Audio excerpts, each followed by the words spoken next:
Shalom Bapak Ibu Saudara, selamat hari Minggu. Kiranya Tuhan terus memimpin, menuntun, dan membimbing hidup kita. Akhir-akhir ini banyak pembicaraan mengenai nabi palsu. Beberapa orang beranggapan apabila hamba Tuhan atau pendeta berdoa dan bernubuat, lalu apa yang dia katakan belum terjadi, maka hamba Tuhan atau pendeta tersebut dianggap sebagai nabi palsu. Hal ini pernah menjadi perbincangan di awal pandemi bahkan sampai hari ini. Itulah sebabnya edisi Voice of Pentecost kali ini akan membahas mengenai kenabian yang sejati. Untuk meluruskan pandangan-pandangan dan pembahasan mengenai nabi palsu dan hukuman mati bagi nabi palsu. Di dalam Ulangan 18 ayat 20-22 dikatakan, seorang nabi palsu layak mendapatkan hukuman mati karena dua alasan. Yang pertama, mengucapkan demi nama Tuhan perkataan yang tidak Tuhan perintahkan. Yang kedua, berkata-kata demi nama Allah lain.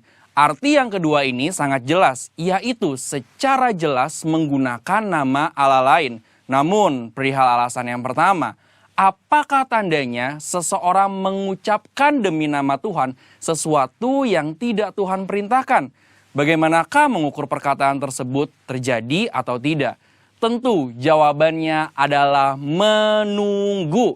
Sekali lagi, apakah tandanya seseorang mengucapkan demi nama Tuhan sesuatu yang tidak Tuhan perintahkan? Bagaimanakah mengukur perkataan tersebut terjadi atau tidak? Jawabannya hanya menunggu. Bisa cepat, lama, atau sangat lama. Seperti halnya mengenai hari penghakiman. Maka dari itu, terjadi atau belum terjadinya suatu nubuatan bukanlah aturan kaku dan kriteria utama untuk menentukan kenabian yang sejati. Melainkan ada beberapa kriteria lain yang lebih komprehensif atau lengkap. Pertama, kesesuaian dengan nabi lain dan firman Tuhan secara keseluruhan. Kedua, berasal dari Tuhan walaupun terkadang tidak sesuai dengan kehendak pribadi sang nabi itu sendiri. Ketiga, membawa umat ke dalam rencana Allah. Keempat, tidak mencuri kemuliaan Tuhan. Kelima, karakter nabi yang sesuai dengan karakter Allah. Kriteria ini lebih tepat untuk melihat kenabian yang sejati. Lalu, pertanyaan berikutnya, bagaimana dengan hukuman mati bagi nabi palsu dengan cara melemparinya dengan batu? Rasanya hal ini sudah tidak lagi relevan, karena ini berarti pezina, penyembah berhala, pelanggaran yang tidak dapat diampuni juga harus dihukum mati dengan dilempari batu. Tercatat ada 36 pelanggaran dalam hukum Taurat yang layak mendapatkan hukuman mati. Secara teologis, bagi orang percaya, hukum Taurat yang bersifat hukum sipil dan seremonial sudah digenapi. Karena apa? Karena sudah digenapi oleh Tuhan Yesus. Masih ingat bagaimana Tuhan Yesus tidak menghukum seorang pezina? Hukum Taurat salah satunya kini digunakan sebagai panduan moral hidup orang percaya. Kita tidak lagi hidup di bawah hukum Taurat, melainkan hukum Kristus. Seperti yang Paulus katakan dalam 1 Korintus 9 ayat 21, bahwa kini ia hidup di bawah hukum Kristus. Kenabian yang sejati ini penting bagi kehidupan orang percaya zaman now. Dari Ulangan 18 ayat 9 sampai 22, kita dapat menarik dua pelajaran. Yaitu Tuhan masih berbicara kepada kita sampai sekarang ini. Dan suara kenabian adalah karunia Allah untuk meneguhkan umatnya. Sekaligus melambangkan kerinduan Allah untuk tetap dapat berkomunikasi dengan kita. Dan kita sangat bersyukur dua hal ini terjadi di gereja kita. Tuhan Yesus memberkati.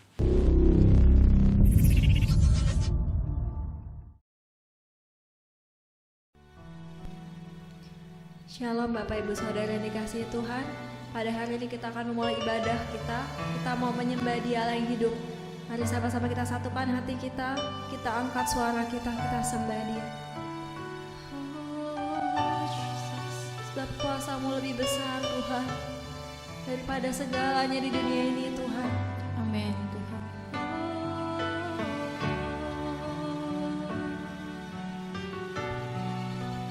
Biarlah penyembahan ini Tuhan, kami naikkan Tuhan Yesus pada hari ini kepadamu Bapa.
Kuasa-Mu terlebih besar, Tuhanku terlebih besar. Tak pernah terlambat janji-Mu ya Tuhan, menolong hidupku. Katakan kuasa-Mu, kuasa-Mu terlebih besar, Tuhanku terlebih besar. Tak pernah terlambat janji-Mu ya Tuhan, pulihkan hidupku.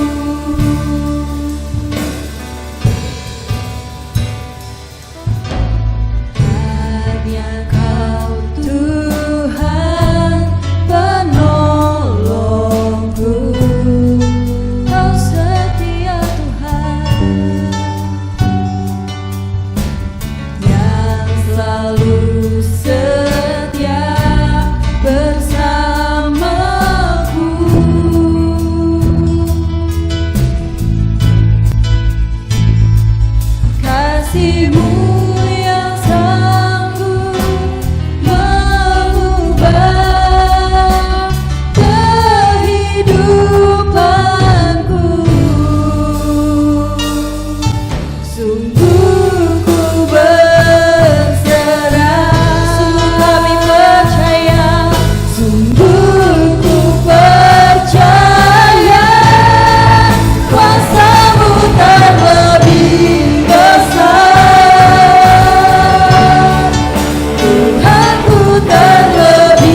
Bapak Ibu sekalian, kita berjumpa kembali di dalam ibadah online di bulan September 2020. Dan saya mengharapkan Bapak Ibu sekalian, anak-anak muda, anak-anak sekolah minggu di dalam kondisi yang baik, diberkati Tuhan, dilindungi Tuhan, dan terus dituntun oleh Tuhan untuk kita terus hidup mengikuti apa yang menjadi tuntunan Tuhan, dan semakin hari kita menyukakan, menyenangkan hati Tuhan. Nah, mari Bapak Ibu sekalian, sebelum kita mendengarkan kebenaran firman Tuhan, saya sharingin kebenaran firman Tuhan ini, mari kita berdoa bersama-sama. Kami mengucapkan syukur, terima kasih Tuhan buat kesempatan yang Tuhan berikan di dalam ibadah online Tuhan hari Minggu di bulan September 2020 ini Tuhan. Biar Tuhan, Engkau sediakan berbicara bagi setiap kami, Engkau mengurapi hamba-Mu yang tidak ada apa-apa yang Tuhan mampukan hamba-Mu untuk bisa menyampaikan kebenaran firman-Mu. Juga Tuhan, setiap jemaat yang dirubah dimanapun mereka berada, Tuhan urapi, berikan pengertian, roh pewahyuan supaya kami boleh menangkap apa yang diisi hati-Mu Tuhan, dan bungkus setiap kami dengan darah Kudus. Demikian juga untuk setiap anggota keluarga kami yang ada di rumah dimanapun mereka berada, Tuhan lindungi. Dan saat ini dengan otoritas daripada Tuhan Yesus Kristus, kami mematahkan setiap siasat manusia, dan kami merubuhkan setiap kubu-kubu yang dijadikan oleh keangkuhan kesombongan manusia untuk menghalangi kemenangan akan Allah. Saat ini kami rubuhkan dalam nama Yesus, dan kami bertawan segala pikiran yang kami taklukkan di bawah kaki-Mu Tuhan. Dan biar Roh Kudus yang berkuasa berdaulat sepenuhnya atas pikiran hati kami. Terima kasih Tuhan, dalam nama Yesus kami telah berdoa dan mengucapkan syukur. Haleluya. Amin. Nah, Bapak sekalian, saya teringat beberapa tahun yang lalu, waktu saya terkapar karena vertigo, istri saya sangat concern dengan saya, memperhatikan saya, sehingga dia berusaha untuk mendapatkan dokter pengobatan yang terbaik. Lalu dia menghubungi teman-temannya, lalu juga menghubungi orang-orang yang pernah artinya mengalami vertigo. Nah, maksudnya saya ingat waktu itu saya sedang terbaring di kamar, lalu istri saya masuk, lalu istri saya mengatakan demikian, Bapak sekalian. Maksudnya ini bukan melemahkan saya, tetapi dia justru mau menceritakan bahwa tidak ada sesuatu yang harus dikhawatirkan. Nah, istri saya bicara begini, dia katakan, Ki, kamu gak usah terlalu khawatir, untuk vertigo ini banyak orang mengalami, bahkan ada orang yang pernah mengalami vertigo selama 1 bulan. Nah, waktu saya dengar 1 bulan Bapak sekalian mengalami vertigo, saya saja Bapak sekalian dalam 1 hari itu menderita sangat. Saya tuh seperti kayak gak punya kekuatan, lemes, bahkan sepertinya saya tuh napas kayaknya kayak sesak sedemikian rupa. Nah, saya itulah sebabnya saya tidak heran Bapak sekalian, kalau ada di antara saudara yang saat ini dalam pandemi COVID-19, waktu mendengar tentang perkembangan pandemi COVID-19 ini yang semakin artinya bertambah parah, banyak korban yang sakit, yang terkena COVID-19, banyak juga yang meninggal, bahkan vaksin yang ditemukan baru efektif mungkin tahun awal tahun depan, kita tidak tahu. Lalu juga perkembangan daripada mutasi, artinya virus tersebut sekarang ini sudah beralih kepada satu virus yang sangat contagious, 10 kali lebih cepat penyebaran daripada virus sebelumnya. Belum lagi ahli-ahli di WHO, lalu juga pakar pandemik yang mengatakan bahwa virus COVID-19 ini bisa bertahan artinya sampai 2-3 tahun. Jadi kita ini akan hidup selama 2-3 tahun menghadapi virus COVID-19 ini. Lalu juga kalau bicara tentang resesi ekonomi, ya, ekonomi runtuh. Nah, saya tidak heran kalau banyak orang yang mendengar ini dulu sekalian, maka akan jadi lemas. Bahkan saya dengar ada orang yang seperti uring-uringan dan dia nggak tahu apa yang dia lakukan. Betul-betul dia dalam kondisi yang putus asa. Nah, itulah sebabnya Bapak sekalian, saya mau ajak Bapak sekalian, memang segala sesuatu berita yang kita dengar, kita lihat itu sesuatu yang tidak bisa dipungkiri, tidak bisa dihindari. Tetapi kita juga harus mengerti porsi yang harus masuk di dalam pendengaran kita ini, yang kita terima Bapak sekalian, harus juga mulai bisa dibatasi, bisa di-manageable. Artinya kita harus bisa memanage apa yang masuk Bapak sekalian supaya tidak bisa mempengaruhi artinya kondisi kehidupan kita. Karena apa yang kita dengar itu menentukan tentang kondisi keadaan saudara dan saya. Nah, Bapak sekalian, seperti yang saya alami tentang yang waktu istri saya bicara tentang ada satu bulan orang mengalami vertigo. Apa yang saya lakukan lalu? Saya mulai berdoa, saya berbahasa roh dengan kuat, bahasa roh. Tiba-tiba ketakutan itu lenyap. Saya bisa menghadapi tentunya persoalan yang ada. Ya, saya juga bisa melalui segala sesuatu yang Tuhan izinkan terjadi, proses vertigo beberapa hari dan sembuh. Nah, Bapak sekalian, di dalam firman Tuhan, ya. Nah, kalau kita dengar di dalam Roma pasal ke-10 ayat 17 dikatakan iman timbul dari pendengaran. Jadi iman kita itu timbul, bertumbuh dari pendengaran, dari kuping kita mendengar. Tetapi apa yang kita dengar?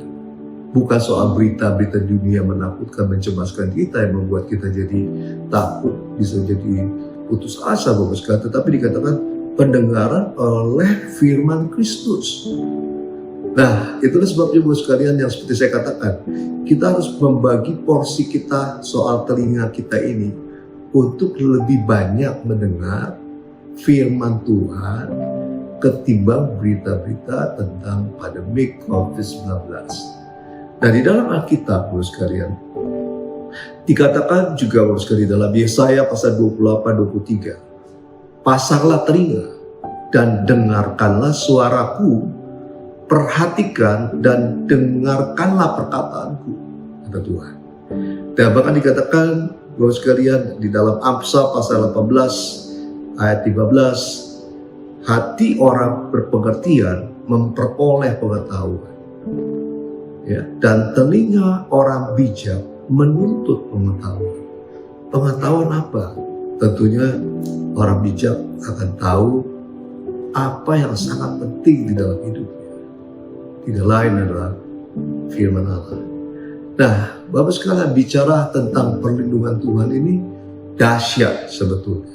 Sesuatu yang sangat spektakuler. Allah kita, Allah yang bisa melakukan apa saja. Nothing impossible for Him. Dan juga bagi kita yang percaya kepadanya. Nah, Bapak sekalian, kalau kita tahu tentang peristiwa bagaimana Yerusalem dikepung oleh Asyur beberapa ribu tahun yang lalu, di mana Hizkia waktu itu jadi raja. Hizkia tidak memiliki pasukan yang banyak, pasukan yang hebat, tetapi dia bergantung sepenuhnya sama Tuhan. Sehingga apa yang terjadi, Bapak sekalian, di dalam Yesaya pasal 37-35 dikatakan, aku akan memagari kota ini untuk menyelamatkannya, oleh karena aku dan oleh karena Daud hambaku. Nah, apa yang terjadi, Bapak sekalian? Waktu itu Asyur, tentara Asyur tidak pernah bisa masuk ke Yerusalem, bahkan mereka pulang dengan malu karena Tuhan membinasakan ratusan ribu orang.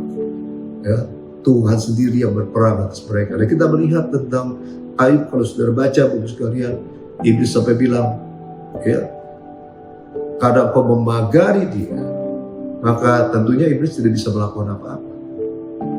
Ada Tuhan melindungi secara sempurna, sehingga segala kekuatan kuasa apapun juga tidak bisa menjamah sebetulnya. Ya, akhirnya seizin Tuhan pagar itu diangkat, baru iblis bisa melakukan sesuatu untuk mencobai Ayub. Nah, Bapak sekalian, saya bersyukur, artinya waktu itu Gembala Sidang kita mengingatkan tentang di dalam ibadah online itu harus memperkatakan tentang Mazmur 91. Kita harus baca setiap hari Mazmur 91 ayat 1-16. Nah, ini sesuatu yang sangat penting. Karena apa? Karena ini merupakan janji Tuhan tentang perlindungan Tuhan yang sempurna. Ya, ini bukan mantra, bukan. Ini janji Tuhan yang Tuhan berikan buat saudara dan saya. Ya, dan kita memperkatakan, artinya kita mengingatkan Tuhan yang pertama. Yang kedua, Bapak sekalian, seperti yang tadi dikatakan, waktu kita perkatakan ini, lalu telinga kita mendengar, ya, apa yang kita katakan tentang Mazmur 91 ini, saya percaya iman kita ini akan bertumbuh. Kita akan semakin kuat. Nah, ayat selanjutnya adalah, saudara tahu bahwa firman Tuhan itu dikatakan di dalam Ibrani pasal ke-4-12. Sebab firman Allah hidup dan kuat, dan lebih tajam daripada pedang bermata dua manapun. Ia menusuk amat dalam sampai memisahkan jiwa dan roh, sendi-sendi dan sumsum, ia sanggup membedakan pertimbangan dan pikiran hati kita. Dan tidak ada satu makhluk pun yang tersembunyi di hadapannya, sebab segala sesuatu telanjang dan terbuka di depan mata Dia yang kepadanya kita harus memberikan pertanggungan jawab. Jadi firman Tuhan itu dikatakan hidup dan kuat, lebih tajam dari pedang mata bermata dua manapun juga.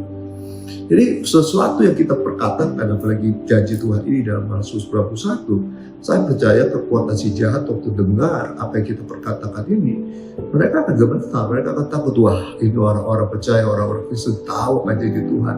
Dia tidak bisa artinya memiliki tipu muslihat untuk membuat saudara ini di dalam keadaan takut, kecemasan.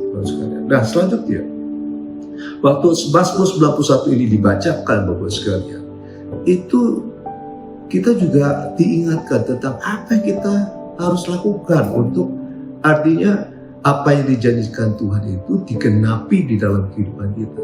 Karena tidak otomatis orang baca Mazmur 91 lalu perlindungan Tuhan itu artinya terjadi dalam kehidupan kita tanpa kita tidak melakukan bagiannya kita. Nah, Bapak sekalian, sebelum saya lanjutkan, saya mau ajak Bapak sekalian melihat satu tayangan video dan juga nanti foto-foto yang merupakan kebesaran Tuhan, kedahsyatan Tuhan, kehebatannya Tuhan yang Tuhan sudah lakukan. Nah, video ini bukan video artinya bikinan, bukan direkayasa, tetapi ini video ini diambil dari CCTV dari seseorang tetangga daripada wakil saya di KBR Tapak Suri, Pak Randy, di mana dia artinya memberikan artinya video ini atas sesuatu yang terjadi yang hampir membawa artinya maut buat anaknya. Nah, video ini tidak lama, tetapi sudah perhatikan, itu bicara, kita lihat ya, kita lihat dalam hitungan detik, juga jarak yang begitu dekat, bagaimana Tuhan ini Bapak sekalian bisa sanggup melindungi. Sudah lihat, anak-anak ini sedang bermain di kolam, Bapak sekalian, di kolam renang yang dari plastik dengan air, dari ujung sana ujung sini, dia balik, lalu dia kembali lagi. Saudara lihat, ada sesuatu yang jatuh di kolam ini. Apa yang jatuh? Nah, Bapak sekalian, Randy ini memberikan video ini kepada saya, dia sambil menyaksikan kebesaran Tuhan. Bagaimana waktu itu dia ada di dalam, di rumah, tiba-tiba terjadi satu dentuman yang keras, ya, yang ada di depan rumahnya, sehingga Pak Randy ini dan keluarganya keluar dari rumah. Dia lihat ada bongkahan batu yang menghantam bagian tempat mobil diparkir, Bapak sekalian. Lalu dia mendengar di sebelah rumahnya, ya, ada wanita yang berteriak, "Ah, mati di cucu saya, mati di cucu saya." Saudara tahu apa yang terjadi, Bapak sekalian? Rupanya ada bagian batu yang merupakan bagian daripada yang ditempel di dinding, istilahnya rumah dari Pak Randy ini. Itu dari ketinggian 8 meter itu jatuh ke bawah. Ya, 8 meter, bayangkan Bapak sekalian, satu benda yang sangat berat jatuh dari ketinggian 8 meter menghantam bagian atap dari tempat carport ada, Bapak sekalian, itu rusak. Lalu batu ini sebagian lagi jatuh di sebelah. Nah, ini tetangganya yang tadi kita lihat tentang videonya ini. Bagaimana batu yang besar itu menimpa, ya, menimpa kolam di mana anak-anak itu sedang bermain. Nah, kalau kita perhatikan Bapak sekalian, saudara lihat bagaimana jaraknya begitu dekat, waktunya begitu mepet. Tetapi kalau Tuhan memagari, ya, anak itu dan juga melindungi tentunya Pak Randy, karena Pak Randy sampai bilang begini, aduh, kalau anak itu celaka bahkan mengalami walaupun tidak artinya meninggal, tetapi celaka dia akan bisa dituntut oleh tetangganya. Tetapi saudara bisa lihat, batu itu jatuh dekat di sebelah anak yang sedang bermain, tetapi itu tidak menimpa mereka. Dan mereka itu sehat-sehat. Nah, meski itu sebabnya saya minta waktu itu izin sama Pak Randy untuk bisa menayangkan video ini supaya saudara bisa melihat semuanya. jemaat Tuhan melihat perlindungan Tuhan kita itu sempurna. Bahkan saya juga minta Pak Randy untuk minta izin dari tetangga sebelahnya untuk bisa mengizinkan untuk video ini ditayangkan buat saudara untuk melihat karya Tuhan yang dahsyat yang luar biasa. Nah, Bapak sekalian, lalu kita melihat tentang foto-foto selanjutnya. Nah, ini memang sudah saya pernah saksikan Bapak sekalian, tetapi tidak ada salahnya kalau saya menyaksikan, karena apa yang Tuhan kerjakan di dalam kehidupan kita ini tidak cukup cuma sekali kita bersaksi. Kita harus menyaksikan untuk mengingat kembali apa yang Tuhan kerjakan.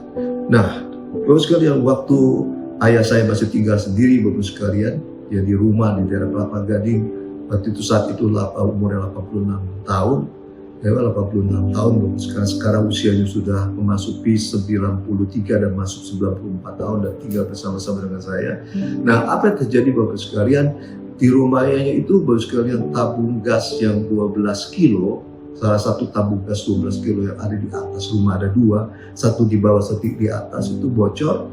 Dan waktu artinya ayah saya ini sedang menyalakan kompor untuk masak air untuk minum kopi, waktu dia beralih ke ruang tamu, terjadi ledakan hebat seperti bom, sehingga mengagetkan banyak orang di lingkungan tempat itu, sampai RT dan tetangga-tetangga berdatangan ke sana. Bapak sekalian, mereka mencoba masuk, tapi karena pintunya terkunci, Bapak sekalian, perlu beberapa waktu untuk nunggui ayah saya itu untuk bisa buka pintu.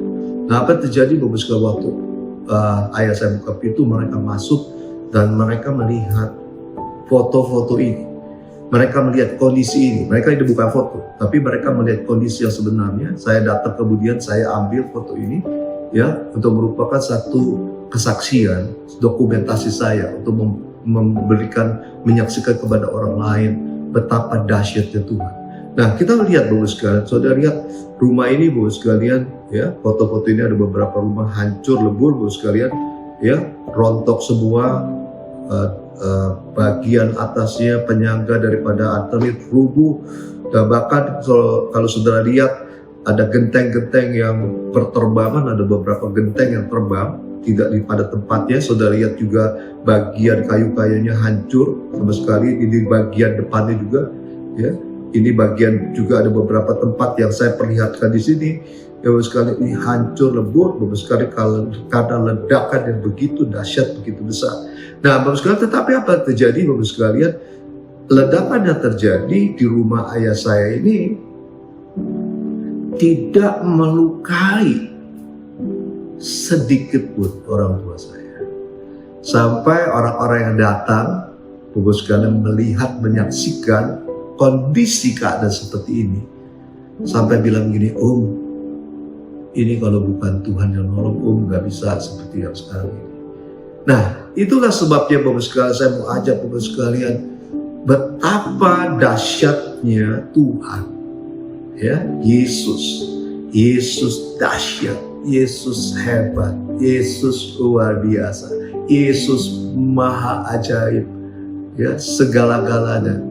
Praise Him, tinggikan Dia, muliakan Dia.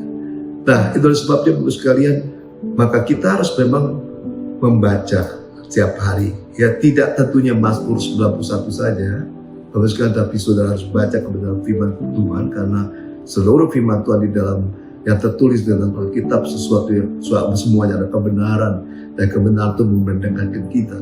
Ya, itu semuanya sesuatu yang dahsyat yang akan membawa kehidupan kita kepada sesuatu yang lain.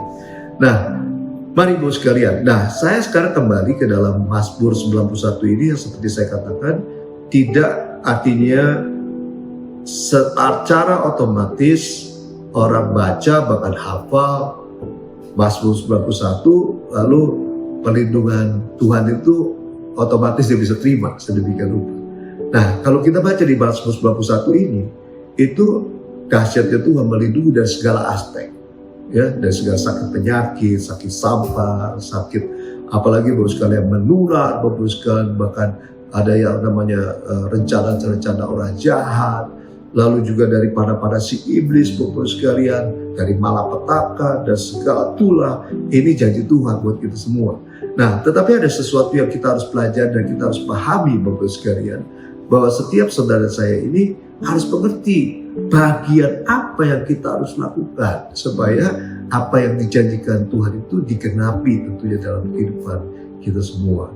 Nah, di dalam Mazmur 91 Bapak sekalian dikatakan, di dalam ayat yang pertama dikatakan, orang yang duduk dalam lindungan yang maha tinggi dan bermalam dalam naungan yang maha kuasa akan berkata kepada Tuhan, tempat perlindunganku dan kubu pertahananku, Allahku yang kupercayai. Jadi hanya orang-orang yang sebetulnya duduk dalam lindungan yang maha tinggi dan bermalam dalam naungan yang maha kuasa yang bisa berkata, tempat perlindunganku dan kubu pertahananku, Allahku yang kupercayai. Jadi itu sebabnya Bapak sekalian, hari-hari ini Bapak sekalian dalam pandemi COVID-19, kita ini tanda petik sebetulnya dipaksa oleh Tuhan untuk kita ini lebih sering masuk, duduk, ya, tinggal di dalam hadiratnya. Karena di dalam hadiratnya Bapak sekalian, saudara dan saya aman. Nah, bicara duduk, saudara ingat tentang Maria dan Marta. Marta sibuk dengan segala sesuatu, memang dia lakukan untuk Tuhan Yesus juga mempersiapkan makan segala sesuatunya. Tetapi dikatakan Maria itu justru duduk. Ngapain? Dia duduk mendengarkan apa yang Tuhan katakan. Dia mendengarkan firman Tuhan. Dia sering artinya mendengarkan firman Tuhan. Itu sebabnya setiap saudara dan saya ini tentunya Bapak sekalian harus punya kedisiplinan, punya kemauan, punya kehausan, kelaparan akan firman Tuhan. Kita harus mendisiplinkan diri untuk duduk di bawah kaki Tuhan, untuk dengar firman Tuhan. Kita baca merenungkan firman Tuhan setiap hari. Ya, setiap hari, jangan ada satu hari pun kita tidak lakukan arti bacaan kita atau merenungkannya. Kita lewat untuk baca merenungkan firman Tuhan. Mari kita mulai, istilahnya mengenal Dia lebih lagi dengan membaca merenungkan firman Tuhan. Nah, Bapak sekalian bicara tentang bermalam, Bapak sekalian tidak hanya baca merenungkan firman Tuhan. Bermalam bicara artinya kalau kita pergi ke sesuatu tempat, suatu kota, suatu negara, lalu kita bermalam, artinya we stay there, we abide. Kita tinggal, Bapak sekalian. Nah, ini bicara tentang persekutuan yang Tuhan mau kita bangun hari-hari ini. Bagaimana saudara ingat, Bapak sekalian, gereja ini sudah masuk di tahun yang ke-33. Kita baru saja merayakan 4 September kemarin ulang tahun yang ke-32 GBI Gatus Broto. Gereja ini dituntun oleh Tuhan untuk terus bertumbuh, berkembang secara dahsyat luar biasa. Dan Bapak sekalian, bagaimana kita juga harus mengerti DNA gereja kita, bicara tentang restorasi Pondok Daud, bicara tentang doa, pujian, penyembahan. Orang yang bermalam dalam naungan yang maha kuasa, artinya orang yang senang, Bapak sekalian, untuk diam di dalam hati Tuhan, untuk senang, untuk memuji, menyembah Tuhan, untuk meninggikan Tuhan Yesus Kristus dalam hidupnya, Bapak sekalian. Ini perlu kita lakukan hari-hari ini. Nah, Bapak sekalian, yang selanjutnya kita lihat, Bapak sekalian, bicara tentang yang apa yang kita harus lakukan, Bapak sekalian, di dalam Mazmur 91 ayat 14 dikatakan, sungguh hatinya melekat kepadaku, maka aku akan meluputkannya. Aku akan membentenginya sebab ia mengenal namaku. Nah, ada kondisi yang lain di mana perlindungan Tuhan itu akan terjadi dalam kehidupan kita. Terus kan, kalau kita ini dikatakan hati kita ini melekat kepada Tuhan Yesus. Apa artinya melekat? Nah, di dalam bahasa Inggrisnya Bapak sekalian, itu dikatakan begini, Bapak sekalian, Mazmur 91:14, because he hath set his love upon me, therefore will I deliver him. I will set him on high because he hath known my name. Jadi Bapak sekalian, Tuhan akan melakukan bagiannya meluputkan kita waktu kita dikatakan mengasihi Tuhan. Mengasihi Tuhan sungguh-sungguh artinya melekat, hati kita melekat kepada Dia. Hanya orang yang mengasihi Tuhan Yesus sungguh-sungguh hatinya akan terus rindu akan Tuhan. Dia mau berjumpa dengan Tuhan. Dia mau ketemu dengan Tuhan. Nah, Bapak sekalian, itu sebabnya Bapak sekalian, Saya diingatkan ada para pendoa, penjaga menara yang mengingatkan bagaimana setiap saudara saya hari-hari ini bisa mesti balik kepada kasih yang mula-mula. Mungkin ada di antara kita tidak seperti lagi yang dulu waktu kita pertama kali berjumpa dengan Tuhan. Gebu-gebu, bersemangat, tetapi mulai dengan kondisi sekarang karena ketakutan, karena kecemasan, sudah tidak terpikir lagi untuk memuji nyembah Tuhan. Nah, hari-hari ini kita bisa berbalik kembali kepada Tuhan. Mari kita mengasihi Tuhan, kita memprioritaskan Tuhan di atas segalanya. Firman Allah berkata di dalam Matius pasal 6 ayat 33, dahulukanlah kerajaan Allah dan segala kebenarannya, maka segala sesuatu akan ditambahkan. Itu janji Tuhan buat kita semua. Jadi pertama, yang selanjutnya harus kita dengar, ingat baik-baik Bapak sekalian, kasihi Tuhan Allah, Yesus Kristus Tuhan, dengan segenap hati, dengan segenap jiwa kita, dengan segenap kekuatan kita. Nah, yang selanjutnya bicara tentang kembali, ini sebetulnya kaitannya dengan yang tadi duduk Bapak sekalian, bicara tentang artinya aku akan membentenginya sebab ia mengenal namaku. Nah, Bapak sekalian, mengenal beda dengan tahu. Orang-orang saya percaya di dunia ini tahu Yesus Kristus, tapi bicara tentang kenal secara pribadi belum tentu. Ya, kenal itu bicara pernah ketemu, pernah berbicara, pernah mengalami sesuatu sehingga kita tahu. Kalau tahu sebatas namanya, tapi tempat tinggal mungkin tidak tahu. Ya, mungkin keluarganya, kesukaannya, pekerjaannya, bahkan hal-hal yang pribadi. Artinya kalau orang yang dikatakan tahu pasti tidak tahu, tidak mengerti tentang apa yang menjadi artinya kesukaan, kesenangan daripada orang. Artinya orang yang dikatakan kita tahu itu. Tapi kalau kenal, saya percaya kita akan lebih artinya tahu, punya pengalaman pribadi dengan Tuhan, perjumpaan dengan Tuhan Yesus Kristus. Itu sebabnya Bapak sekalian, perjumpaan yang pertama itu penting. Tapi kalau kita tidak lanjutkan dengan persekutuan dengan Tuhan, kita nggak membaca rindukan firman Tuhan, artinya perjumpaan yang pertama itu hanya sesuatu yang baik, artinya sesuatu yang dimulai dengan baik, tetapi tidak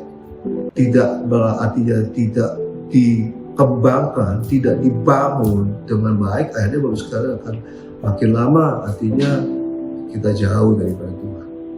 Nah, mari Bapak sekalian, di dalam kesempatan ini Bapak sekalian, saya mau ajak Bapak sekalian ya, untuk setiap kita pandemik COVID-19 ini mungkin masih jauh dari usai, tetapi kita tidak perlu takut karena ada tangan Tuhan yang perkasa, yang dahsyat, yang luar biasa, yang terus melindungi kita, terus artinya menuntun kita untuk kita ini bisa artinya menjalankan kehidupan kita dengan baik, dan kita tentunya akan keluar sebagai pemenang.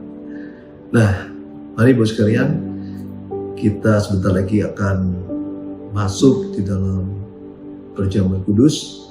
Saudara boleh mempersiapkan roti dan anggur Bapak sekalian untuk kita nanti bersama-sama masuk di dalam perjamuan kudus ini. Ya, Bapak sekalian. Mari Bapak sekalian, kita akan berdoa bersama-sama.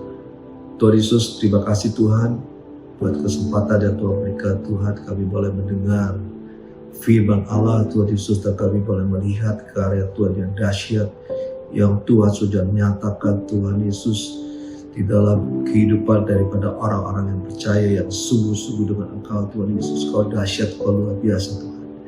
Terima kasih Tuhan, biar kebenaran firman Tuhan yang kami boleh dengar ini, Tuhan akan memberikan pewahyuan, pengertian kepada setiap kami, sehingga kami tidak terperangkap di dalam ketakutan, kecemasan yang berkelebihan. Kami tidak menjadi putus asa, tetapi kami bangkit kembali karena kami memiliki Allah yang dahsyat, Allah yang luar biasa. Mari Bapak sekalian, sebelum kita masuk di dalam perjamuan kudus ini, mari kita melihat keadaan kita. Kalau ada dosa, ada kesalahan yang kita masih lakukan hari ini, mari kita minta ampun sama Tuhan. Kita bertobat, jangan simpan dosa dalam kehidupan kita. Mari Bapak sekalian, saya ajak Bapak sekalian untuk kita sama-sama untuk datang ke hadirat Tuhan, minta ampun di hadapan Tuhan. Irabashikata tarabashina rabasikata taramashina rabasikata taramashina rabasikata rarama. Irabashikata tarabasikata taramashina rabasikata taramashina rarama. Ikaralabasikata tararamashina rabasikata taramashina rabasikata tarama. Irabashikata tarabashina rabasikata tarama. Kau melihat, Kau mengetahui keberadaan kami Tuhan. Saat ini kami datang ke hadirat-Mu Tuhan. Kami mohon ampun Tuhan. Kalau ada dosa kesalahan yang kami masih lakukan dan kebiasaan buruk Tuhan yang kami lakukan Tuhan. Biar Tuhan ampuni kami Tuhan, kuduskan kami kembali Tuhan. Biar kami Tuhan boleh kudus tahir di hadapan-Mu Tuhan. Kami boleh masuk di dalam hadirat-Mu lebih lagi Tuhan. Kami boleh Tuhan Yesus bersekutu dengan Tuhan di dalam perjamuan kudus ini Tuhan. Dan kami akan mengalami Tuhan pemulihan, mengalami kesembuhan, mengalami Tuhan sesuatu yang dahsyat, mengalami pertolongan Tuhan yang dahsyat yang Tuhan jadikan seperti apa yang Tuhan katakan di dalam Mazmur 91 ini. Terima kasih Tuhan. Irabashikata tararabashikata taramashina rabashikata taramashina rabashikata tarama. Irabashikata tararaba. Terima kasih Tuhan. Mari Ibu sekalian kita akan masuk dalam perjamuan kudus. Sebab apa yang telah kuteruskan kepadamu telah kuterima dari Tuhan, yaitu bahwa Tuhan Yesus pada malam waktu Ia diserahkan mengambil roti. Mari kita ambil roti di tangan kanan kita tinggi-tinggi. Dan sesudah itu Ia mengucapkan syukur atasnya. Ia memecah-mecah dan berkata, inilah tubuhku yang diserahkan bagi kamu. Perbuatlah ini menjadi peringatan akan aku. Jemaat yang dikasih Tuhan, bukankah roti yang kita pecah-pecahkan dan bersekutu dengan tubuh Kristus? Mari kita ubahkannya dalam nama Yesus.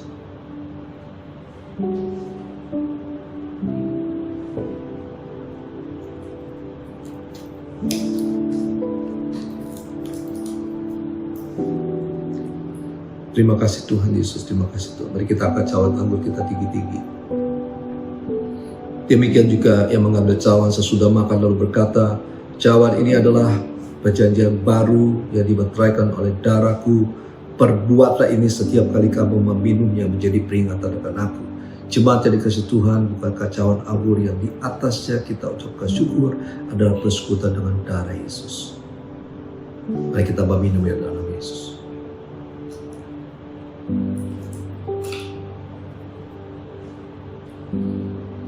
Kita masyikata tarana masyindara basikata tarana masyidara basikata tarana basikata. Mari setiap kita jangan diam, tapi kita mengucap syukur, terima kasih kepada Tuhan. Ira basikata tarana masyindara basikata tarana masyindara basikata tarana masyindara basikata tarana masyindara balaba. Terima kasih Yesusku, terima kasih Yesusku. Puji syukur hanya bagi Tuhanku.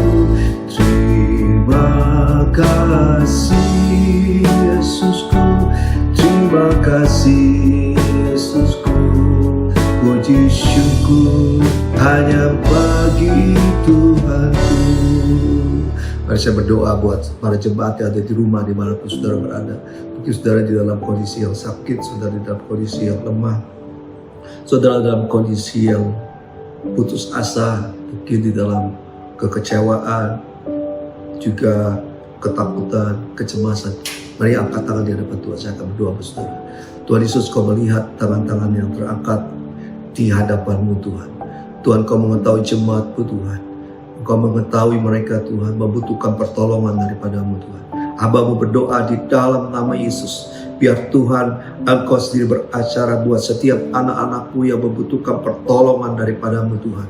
Dan segala roh-roh yang membuat orang takut, membuat orang cemas, kami patahkan, kami hancurkan di dalam nama Yesus Kristus Tuhan. Dan juga kami katakan juga anak-anak-Mu yang sakit disembuhkan di dalam nama Yesus. Mungkin ada juga jemaat-Mu yang juga kena COVID-19. Kami percaya Tuhan, Engkau pasti sembuhkan di dalam nama Tuhan Yesus Kristus. Sembuh masuk di dalam nama Yesus. Keluarga-keluarga dipulihkan, anak-anak diberkati Tuhan, juga anak-anak muda dipakai oleh Tuhan secara dahsyat, secara luar biasa. Hiraba shikata taralaba shikata taralaba shikata taralaba shikata taralaba sidaralaba. Dan kami tidak lupa Tuhan berdoa Tuhan untuk para dokter, para tim medis Tuhan yang berada di garis depan untuk menangani COVID-19 ini. Biar Tuhan juga melindungi mereka, Tuhan memberkati mereka, Tuhan pakai mereka menjadi alat-Mu Tuhan. Melalui pelayanan mereka Tuhan, kuasa-Mu Tuhan Yesus akan dinyatakan secara dahsyat, secara luar biasa Tuhan. Terima kasih Tuhan Yesus, terima kasih Tuhan. Hiraba shikata taralaba sindaralaba shikata taralaba sindaralaba shikata taralaba hiraba shikata taralaba sindaralaba. Nah, Bapak sekalian, sebelum kita mengakhiri ibadah ini, kita akan perkatakan bersama-sama arti Pentakosta yang ketiga. Mari bersama-sama saudara bisa ikuti dari apa yang saya katakan. 1. Pentakosta ketiga adalah pencurahan Roh Kudus yang dahsyat di zaman now melebihi yang terjadi di Azusa Street. 2. Pentakosta ketiga akan menyebabkan penuaian jiwa yang terbesar dan terakhir sebelum Tuhan Yesus datang kembali. 3. Pentakosta ketiga akan membangkitkan generasi Yeremia, yaitu anak-anak muda yang dipenuhi Roh Kudus, cinta mati-matian kepada Tuhan Yesus, tidak kompromi terhadap dosa dan akan bergerak untuk memenangkan jiwa. 4. Pentakosta ketiga lahir di Indonesia dan bergerak ke bangsa-bangsa. Gerakan ini dari timur ke barat akan kembali ke Yerusalem. 5. Pentakosta ketiga akan memberikan kuasa untuk menyelesaikan amanat agung, dan setelah itu Tuhan Yesus datang kembali. Terima kasih Tuhan Yesus, terima kasih Tuhan, terima kasih Tuhan. Nah, mari Bapak sekalian, saya mau ajak Bapak sekalian untuk kita angkat tangan di hadapan Tuhan. Kekasih Tuhan Yesus Kristus, saat ini terimalah damai sejahtera, sukacita, perlindungan Tuhan yang sempurna, kesembuhan, pemulihan, bahkan berkat yang berlimpah-limpah daripada Bapa di surga oleh Putranya yang tunggal, Yesus Kristus Tuhan, dan melalui persekutuan yang manis dengan Roh Kudus menyertai saudara sekalian mulai hari ini sampai Tuhan Yesus Kristus datang untuk kedua kalinya, bahkan sampai selama-lamanya. Yang percaya diberkati, mari kita katakan sama-sama amin. Shalom Bapak sekalian.